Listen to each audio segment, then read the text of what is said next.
गैर शरई निकाह केस का फैसला सही या गलत, शरीयत और कानून क्या कहता है। एतजाज अहसन ने फैसले का पोस्टमार्टम कर दिया।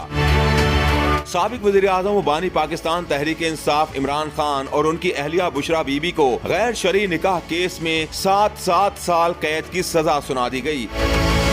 इसी हवाले से एक निजी चैनल के प्रोग्राम में गुफ्तगू करते हुए सीनियर कानूनदान एतजाज अहसन का कहना था कि मुफ्ती तकी उस्मानी सुप्रीम कोर्ट के शरीयत बेंच के जज थे और एक जजमेंट में आपने इद्दत के लिए 29 दिन काफी कहा है और अगले रोज जनाब गामदी साहब बड़ी तफसील से फरमा रहे थे कि इद्दत का असल मामला वल्दियत से है। अगर कोई औलाद पैदा हो जाती है इद्दत के दौरान या हमल हो जाता है तो वो समझा जाएगा कि पहले शौहर की औलाद थी, अगर नहीं यहाँ तो ऐसा कोई औलाद का सिलसिला हुआ ही नहीं, तो इसलिए इद्दत वही होगी जो औरत कहेगी कि मेरी इद्दत पूरी हो गई और उसी को तस्लीम किया जाएगा।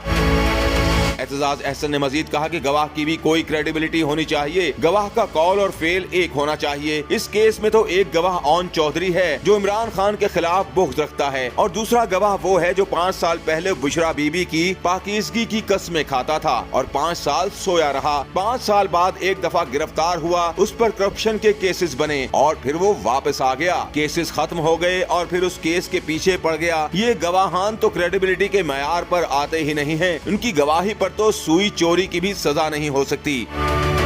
एतजाज अहसन का ये भी कहना था कि इस फैसले में एक सबसे बड़ा सुकुम ये है कि सिविल जज या सब ऑर्डिनेट जज को ये इख्तियार ही नहीं है कि वो पूरी जजमेंट लिखे बगैर सजा सुना दे। शॉर्ट ऑर्डर देने का इन जजों के पास इख्तियार ही नहीं है, ये इख्तियार सिर्फ हाई कोर्ट और सुप्रीम कोर्ट को है।